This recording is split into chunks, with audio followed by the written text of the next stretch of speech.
Hello दोस्तों। अब जब हमने अपने मॉडल को तैयार कर लिया है, हमने तीनों डायमेंशनल टेबल और वन फैक्ट टेबल तैयार कर ली है। So now we are ready to load. अपनी टेबल्स को हम लोग डेटा मॉडल पार्ट में लोड करने के लिए तैयार हैं। बट उससे पहले एक छोटी सी क्लीनिंग जो मैं चाहूंगा इस पावर क्वेरी एडिटर पे हम करें। अगर आप देख रहे हो तो हमारे पावर क्वेरी एडिटर में यहाँ पर टोटल 8 क्वेरीज हैं, राइट। इसमें से कुछ क्वेरीज ऐसी हैं जो हमारी सोर्स या इंटरमीडिएट टेबल है, जिनको कि मैं डेटा विजुअलाइजेशन पार्ट में नहीं लेके जाना चाहता, जैसे कि ये रीजन टेबल। ठीक है, ये टेबल मेरी एक्सेल से अपलोड की हुई टेबल है। एनीवेज हमने इसको कंज्यूम कर लिया, बट इसको मैं इस टेबल को स्पेशली मैं अपने विजुअलाइजेशन में नहीं लेके जाना चाहता हूँ, राइट। ये मेरी इंटरमीडिएट टेबल है।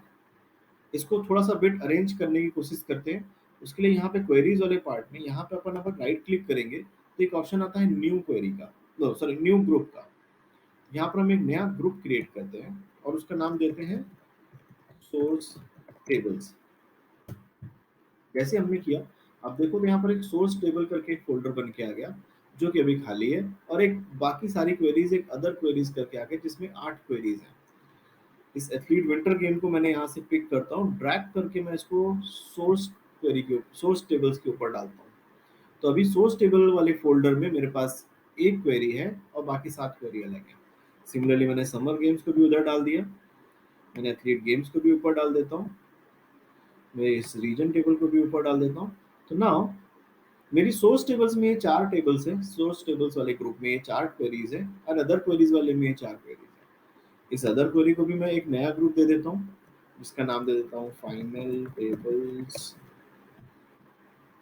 और इन सारी टेबल्स को भी मैं एक एक करके इनको फाइनल टेबल में वाले ग्रुप में डाल देता हूँ।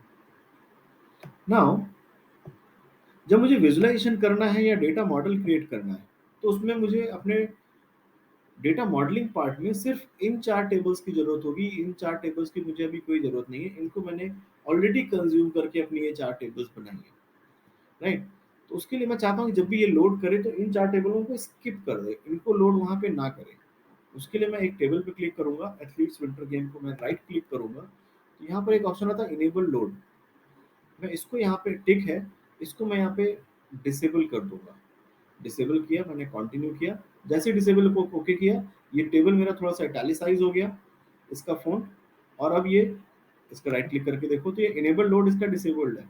दैट मीन्स जब भी हम इसको अपने पावर क्वेरी एडिटर से अप्लाई चेंजेस करेंगे, तो ये वाली टेबल मेरी मेरे डेटा मॉडल में लोड नहीं होगी। सिमिलरली मैं बाकी 4 टेबल्स को भी डिसेबल कर देता हूँ, एथलीट्स गेम को भी डिसेबल कर दिया मैंने, और मैंने इस रीजन टेबल को भी डिसेबल कर दिया, राइट। अब केवल ये player dim, game dim, region dim और एथलीट्स फैक्ट्स, ये 4 टेबल्स ही हैं मेरी, जो मेरी फाइनली डेटा मॉडल में लोड हो सकती हैं, right. So now we are ready to load our star schema tables to power BI data model now. उसके लिए मैं यहाँ पर इस पे जाऊंगा, फाइल के नीचे क्लोज एंड अप्लाई पे, और यहाँ पर मैं इसको अप्लाई कर दूंगा। जैसे ही मैं अप्लाई करूंगा, तो मेरी ये सारों केवल यही 4 टेबल, आप देखो player team, game team, region team और एथलीट्स फैक्ट, केवल यही 4 टेबल्स हैं जो मेरी power BI data model part में लोड हो रही हैं, right. So now this by this way हमने अपना पावर क्वेरी एडिटर वाला काम कंप्लीट कर लिया है। अब ये 4 टेबल्स को लेकर के हम पावर बीआई डेटा मॉडल वाले पार्ट में जाएंगे। वहां पर हम अगले वीडियोस में कुछ और नई मैनिपुलेशन सीखेंगे, जिसमें हम लोग डैक्स का यूज़ करने वाले हैं। फिर इन्हीं 4 टेबल्स को यूज़ करके हम इन 4 टेबल्स के बीच में रिलेशनशिप बिल्ड करेंगे, और उसको बिल्डअप करने के बाद फिर हम फाइनली एक अच्छा सा विजुअलाइजेशन बनाना चाहेंगे इन 4 टेबल्स के साथ। आई होप अभी तक आपको मेरा कोर्स समझ में आ रहा होगा।